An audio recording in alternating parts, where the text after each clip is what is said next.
Hey guys, Liz Merrick here, and I'm going to show you how to make this smashing fist here. It's for a Hulk cake, which is very popular right now, and a lot of people have asked me how to do a fist out of fondant or modeling chocolate, so I'm working on one, so I just thought, hey, why not make a video and show you how to make one too. So the first thing we need is a fist. You have one of those. That's what we need first. And you should reference the shape of your fist often. And you will notice that it is not flat, it is round. It's thick on this side and thinner on the other side. We've got kind of like this space in the center. We've got this thumb that kind of folds over our fingers.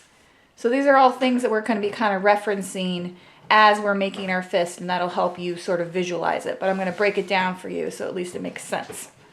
So let's get our tools together. I've got our modeling chocolate. I get mine from Sweet-tastic. The link is down there in the description. I've got my magic modeling tool that I use for everything. I've got a straight edge cutter. This is for Sculpey, but I like using it for fondant. And I've got a nice little damp cloth here to keep the modeling chocolate stickiness off of me. And then I'm going to be working on a Silpat mat just to kind of stop everything from sticking. So let's go ahead and get started. And the first step is to be kneading our chocolate. So let's do that first. Okay, kneading our chocolate, not heating it up in the microwave, just good old-fashioned kneading. We'll make it smooth and pliable. And it might take a little while depending on how cold your kitchen is. And then we're going to flatten this out into, a big round circular shape that's about the size of your palm. Lengthwise, thicker at one side, thinner at the other side. So one side will be the palm, the other side will be kind of like where the fingers are. And I actually made this wider than my palm because it's the Hulk. So, the fingers are not dainty like a girl's, they're big and thick. So you can see it's one thicker on one side, thinner on the other.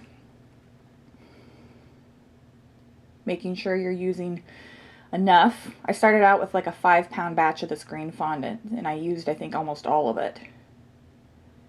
I'm just trimming off the edges to kind of mimic the shape of my fingers. So the middle finger is longer than the other fingers. And you can see it's wider than my palm, but that's what I want. But this is just my palm part.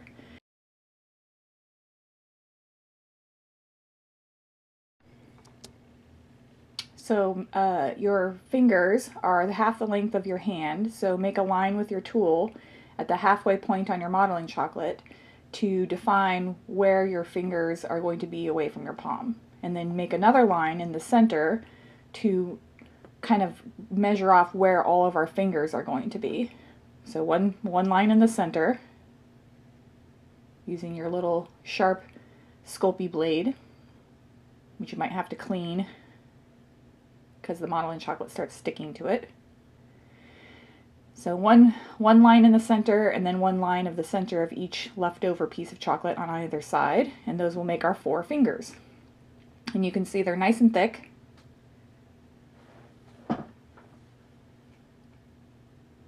And then we're just going to spend some time rounding off each one of those fingers, so that they're not square.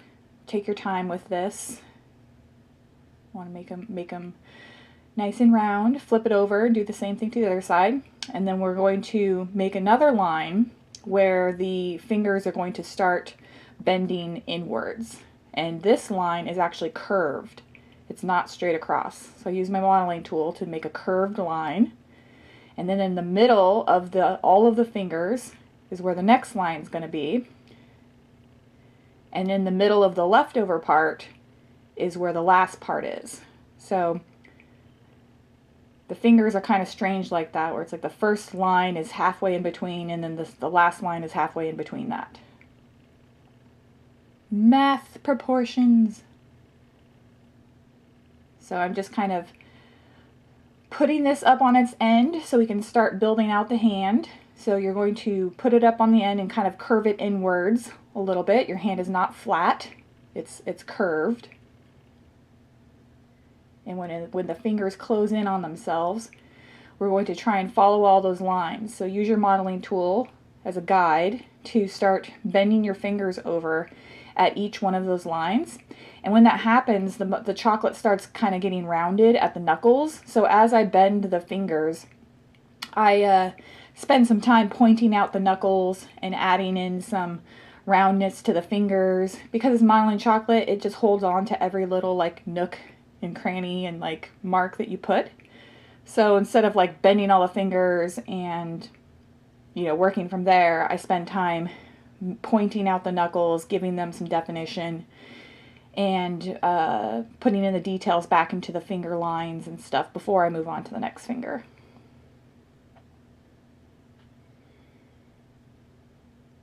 Putting the lines back in. You can see, you reference your hand often. You see where the lines are on your own hand. Make a fist, look at it. You see how the chocolate gets all rounded. You want to fix that. And bring those points in the knuckles back. And that's what makes it look real strong. And pay attention to the angles of the fingers and the knuckles. You know, the knuckles are actually, when you're holding your fist straight up in the air, your knuckles are actually pointed up. They're not flat on top. Somebody's going to walk into the kitchen and see you staring at your hand and think you're doing drugs. Wow, have you ever noticed how pointy my knuckles are? Only cake decorators understand. So keep going around to all your other fingers, bending the tips under and pointing your knuckles out. Making sure that, you know, your middle knuckle sticks up further than your first knuckle. If that's what your hand does. I don't know, that's what my hand does. And then continue on with the ring finger and the pinky. And pay attention, like make a fist and look at your hand straight on. And you'll see that the fingers, once they're curved in, you know, the bottom line of where all the fingertips line up is actually kind of curved. It's not straight. Got this nice curve. And again, pay attention to giving definition to all those knuckles, building them out, giving them bulk, smoothing the backs too, re-adding in your lines that you accidentally smoothed out. Those like pinch lines are very important. Use your modeling tool to bring that bulk back to the knuckles on the back too as well. Don't forget about those. Those knuckles are very important, so I just use my tool to smooth out and build up those knuckles so that they have like some bulk to them again. You also want to thin out the fingers, separate them a little bit so they're not all smashed together.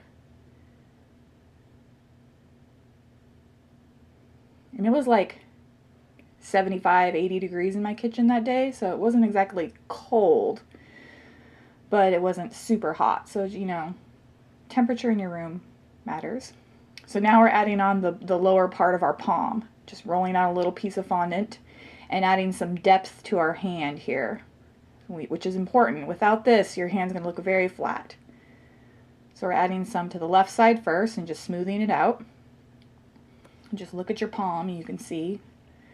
And now we're going to add the part where the thumb is. So that's a much bigger piece. It's a real big fatty piece of fondant, or I'm sorry, modeling chocolate. That's like a triangle shape, and that's going to be the part of our thumb that is folding over and coming over our fingers. So that's another important piece of the anatomy. And place it on there and smooth it out with your modeling tool. You can see our fist is starting to look like a fist, not just weird fingers.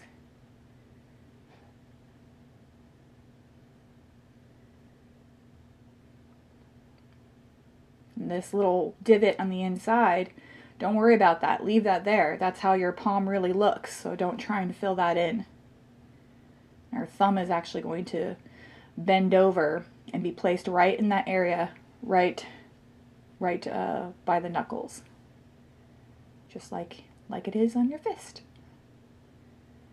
And then you see all these little wrinkles in your hand and your thumb and your If you add all of those in, that just adds to the realism.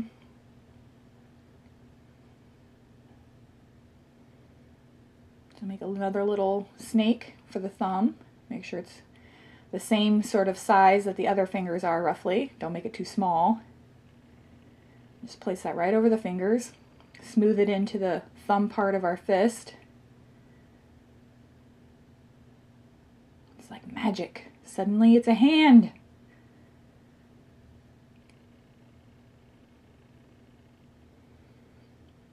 And then just add in some fingernail details. This is really the only fingernail you can see, so it's the only one you really have to worry about. And I just kind of draw it in there. You could spend more time on all these little lines and details and things, but I'm trying to make a tutorial here and I don't want it to be like a million hours long, so I'm kind of rushing through some of these details. But obviously you can spend as much time as you want really smoothing out this hand, really obsessing over adding little details on the knuckles and on the wrinkles where the fingers bend and stuff. And this modeling chocolate just really takes to that kind of detailing. So the more time you spend on this, the easier it's going to be on you. And don't forget to clean your hands off regularly with that damp tea towel, as it really helps. So now we're going to make a wrist. Just rolling out a cylinder, just making sure that it is thick enough for the actual, it's in proportion to the fist. So make sure, you know, if it doesn't look quite right the first time, it should be a really thick wrist. Like this is the Hulk, he's got a meaty arm. And then smooth out your line there. Using the tool is much easier to smooth things out than using your finger. Your finger ends up making things kind of sticky. And then put in some lines. And lastly, we want a couple of definition lines in the actual wrist itself to show where the ligaments are. If you make a real tight fist and look at your wrist, you can see where those ligaments are on your wrist. And that's basically it. When you put this on your cake, make sure you put a skewer on the inside of the wrist to make sure it doesn't fall backwards. And then don't forget to support this heavy piece of modeling chocolate with some dowels or some straws or something, or it will sink into the cake possibly, because that's a pretty heavy piece of chocolate there. So hopefully you learned a lot about hand anatomy and this all made sense to you. You might have to watch it a couple times, but at least you know what to do now and you know what to work on. So it should be not quite as difficult as you thought. And you don't need any Rice Krispie treats. So there you go. Go make a wrist. Go forth and make a fist. Not a wrist. A fist and a wrist. I hope you guys enjoyed it. See you next time.